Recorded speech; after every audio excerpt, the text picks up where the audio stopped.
जागी बुद्धि गई सब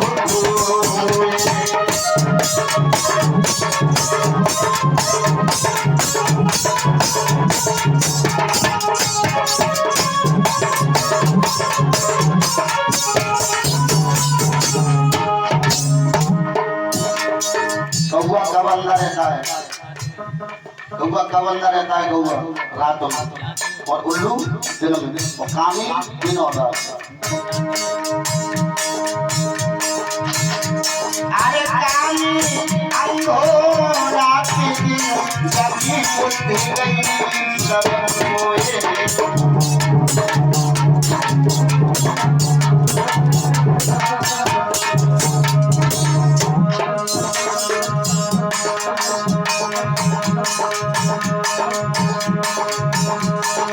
भैया करी बेचन जाने संगत बेटा करी तुमने संगत तुमकारी भूत बड़े बनिया हुए लाला करिए तुमने संगत ये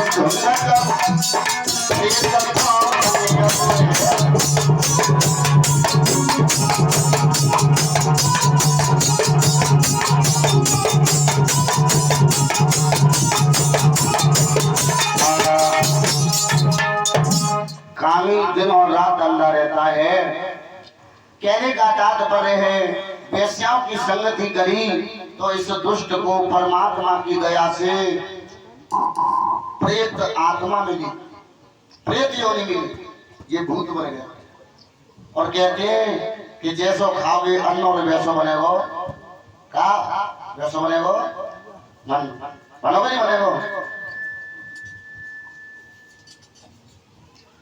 मेरे प्यारे भक्तों, इधर में से ये दुष्ट को अपने कर्मों के अनुसार दंड मिलता है और ये दुष्ट धुंधकारी प्रेत योनि में पहुंच जाता है। इधर गोकर्ण जी स्नान करने के लिए जाते हैं। एक रात्रि का समय है कि इनके भैया गोकर्ण लेटे हुए हैं, आराम कर रहे हैं, विश्राम कर रहे हैं। लेकिन यही धुंधकारी कि प्रेत आत्मा गोकर्ण को सपना दे रही है। कौन से रूप में? कभी हाथी के रूप में, कभी सूकर के रूप में, कभी भैंसा के रूप में। इस तरह के स्वप्न को देख करके गोकर्ण पूछने लगे, अरे भैया कौन हो तुम? मेरे सपने में रोज रोज क्यों आते हो? इसमें बोलने की क्षमता तक नहीं रही। गोकर्ण ने गंगा जल लिया, गंगा जल लेकर के जिस समय मारा तो ये प्रेत आत्मा आवाज देने लगी, भैया मैं कोई और नहीं हूँ, मेरा नाम धुंधकारी है, मैं तुम्हारा भाई हूँ। गोकर्ण कहने लगे, धुंधकारी? बोले हाँ। बोले भैया तुम्हें क्या हो गया? बोले भैया मैंने वेश्याओं की संगति करी और उसकी संगति करने से हमारे कर्मों के अनुसार हमें फल मिला और मुझे प्रेत आत्मा बनना पड़ा, प्रेत योनि मिली, मुझे भूत बनना पड़ा। भैया मेरा कल्याण करने के लिए मुझसे जो गलती बन गई है, इस गलती को क्षमा करते हुए मेरा कोई कल्याण करो भैया।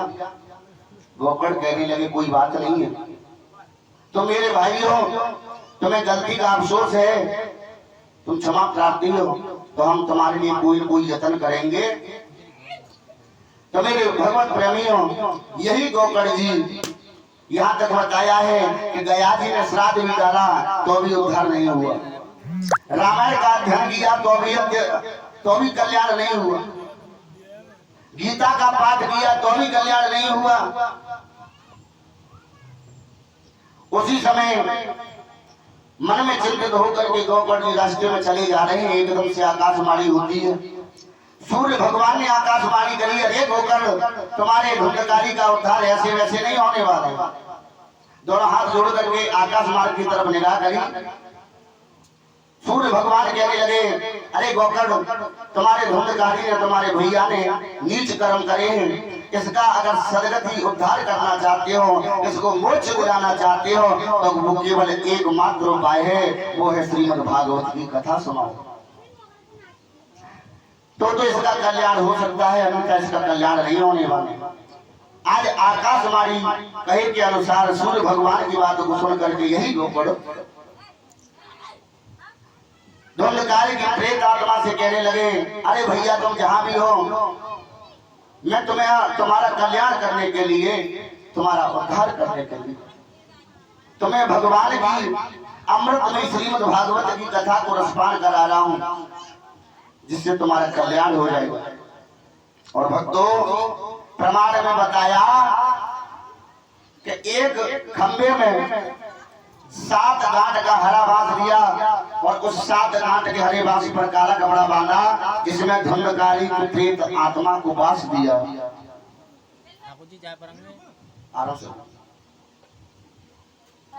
धुंधकारी की प्रेत आत्मा को बांस दिया। पहले दिन कथा सुनाई, 7 गांठ हरे बांस में जो मौजूद है, हरे बांस में से सबसे पहली गांठ बढ़ जाती है।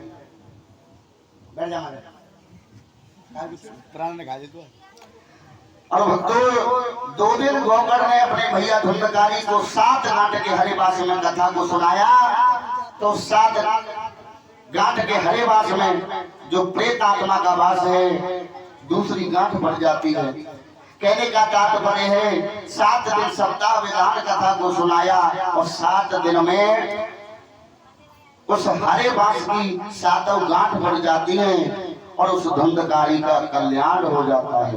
बोलिए श्रीमद् भागवत महापुराण की, बोलिए कृष्ण कन्हैया लाल की। ध्यान देना, जो खंबे में लोहे के पाप से बंधा हुआ है, ये हरे बांस में धुंधकारी बांधा है। हाँ, सबसे पीछे बन रहा है, यहाँ नहीं बन रहा है। पेड़ एक से लग रहा है केलों के पत्ता से। जो तीसरे खंबे पर है, ये धुंधकारी की प्रेत आत्मा है काले कपड़े में। इसको कथा सुनाने के लिए इसका कल्याण किया जाता है। ये वही धुंधकारी है। गौगढ़ के कहने से, भगवान की कथा सुनाने से, श्रीमद् भागवत महापुराण की कथा सुनाने से धुंधकारी की प्रेत आत्मा को शांति मिली और विमान आया तो उनका कल्याण हुआ है।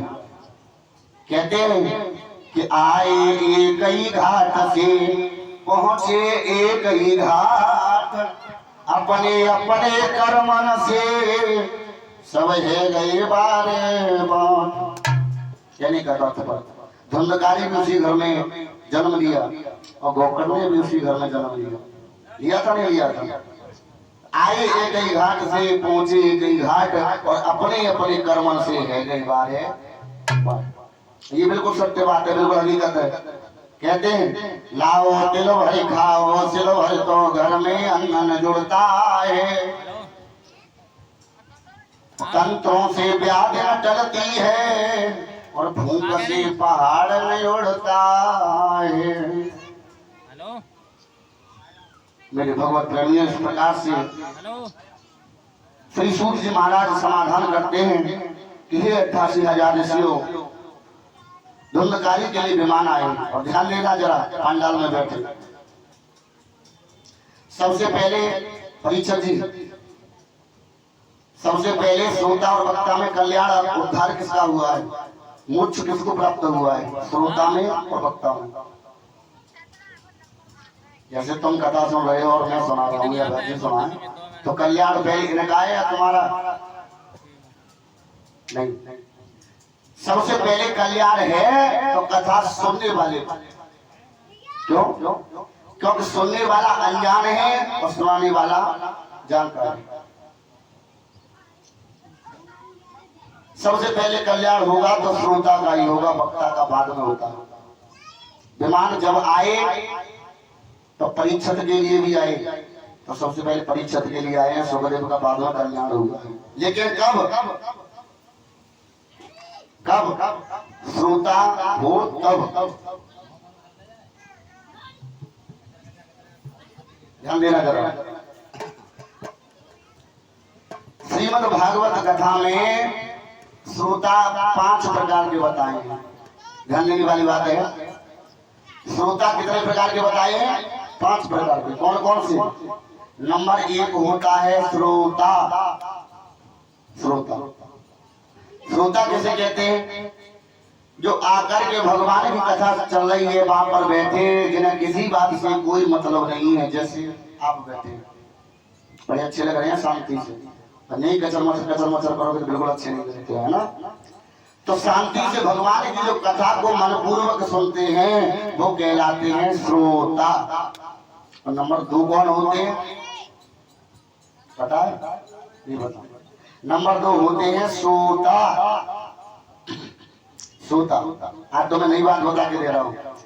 श्रोता श्रोता कौन होते हैं?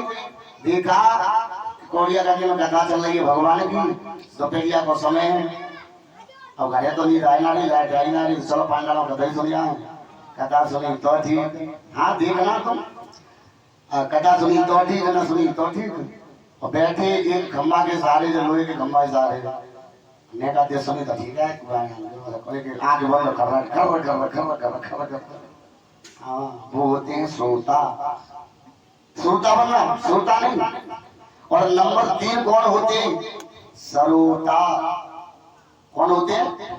सरोता। सरोता कौन से होते हैं? देखो घर से आते हैं भगवान की कथा सुनने के लिए, अब पांडाल में बैठे पंचायत है जाते हो नदी चालू, ब्याजी की कथा चालू, की पंचायत चालू। मैं भी चाहिए कि जी रोटी काहे से खाया, ये जी काहे देंगे आलू और लौकी। हाँ ये साड़ी कितने की जाएगी? अच्छा ये साड़ी बेचनी है 500 रुपया।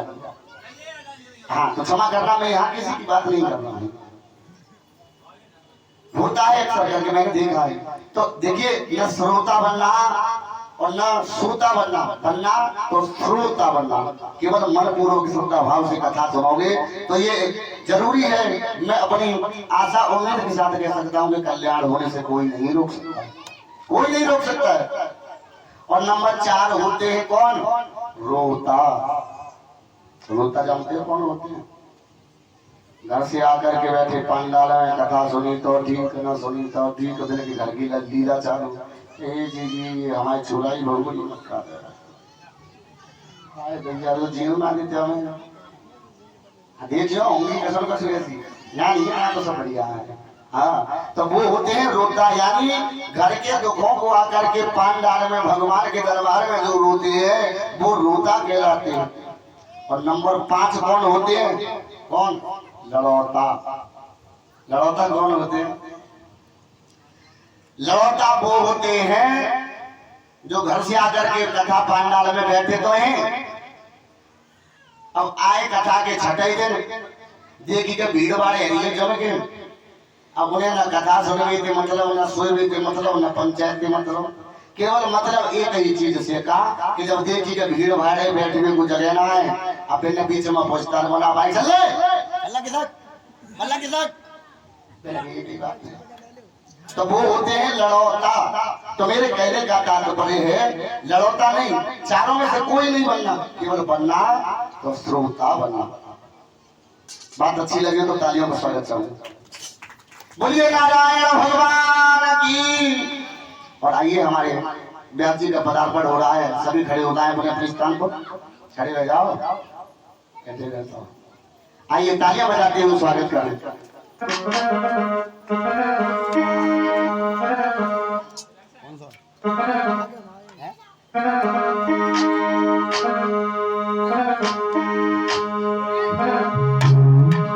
अरे भूल गए भाग्य हमारे गुरुदेव पधारे,